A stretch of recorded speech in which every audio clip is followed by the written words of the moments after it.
ایک چھوٹے سے گاؤں میں ایک غریب کسان رہتا تھا جس کا نام رحمت علی تھا۔ رحمت علی کا گاؤں پہاڑوں کے دامن میں واقع تھا، جہاں ہر طرف سرسبز و شاداب کھیت اور درخت تھے۔ گاؤں کے لوگ بہت محنتی اور سادہ مزاج تھے، لیکن قدرت کی سختیوں نے ان کی زندگی مشکل بنا رکھی تھی۔ رحمت علی کے پاس ایک چھوٹا سا کھیت تھا جہاں وہ اپنی بیوی فاطمہ اور دو بچوں حسن اور حسیبہ کے ساتھ محنت مزدوری کر کے اپنا گزارا کرتا تھا۔ رحمت علی بہت نیک دل اور دیانتدار آدمی تھا۔ وہ ہمیشہ دوسروں کی مدد کرنے کے لیے تیار رہتا تھا، چاہے اس کے پاس خود کچھ نہ ہو۔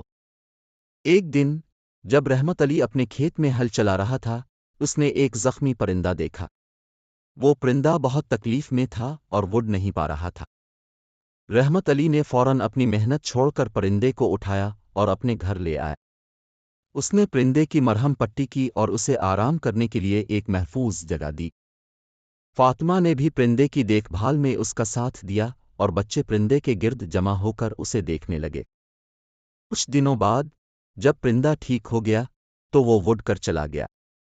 رحمت علی نے سوچا کہ شاید وہ پرندہ کبھی واپس نہ آئے، مگر اس نے اپنے دل میں خوشی محسوس کی کہ اس نے ایک نیکی کا کام کیا۔ اس دن کے بعد رحمت علی کی زندگی میں کچھ نیا جوش اور ولولہ پیدا ہو گیا تھا۔ وہ ہر روز کھیت میں محنت کرتا اور اللہ کا شکر ادا کرتا۔ کچھ مہینے بعد گاؤں میں قحط پڑ گیا اور کھیتوں میں فصل نہ ہوئی۔ گاؤں کے لوگ پریشان تھے اور بھوک کا سامنا کرنا پڑا۔ رحمت علی اور اس کے خاندان کو بھی بھوک کا سامنا کرنا پڑا۔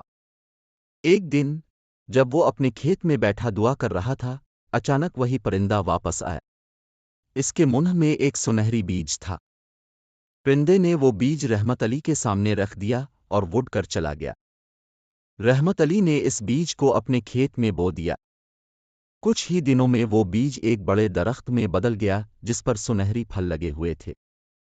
ان پھلوں کو بیچ کر رحمت علی نے نہ صرف اپنا قرضہ ادا کیا بلکہ اپنے گاؤں کے دوسرے لوگوں کی بھی مدد کی۔ اس نے اپنے گاؤں کے لوگوں کو بھوک اور قحط سے نجات دلائی۔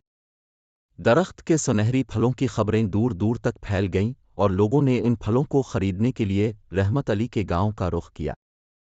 ان پھلوں کی فروخت سے حاصل ہونے والے پیسوں سے رحمت علی نے گاؤں میں ایک مدرسہ اور ایک چھوٹا سا ہسپتال بھی قائم کیا تاکہ گاؤں کے بچوں کو تعلیم مل سکے اور بیمار لوگوں کا علاج ہو سکے۔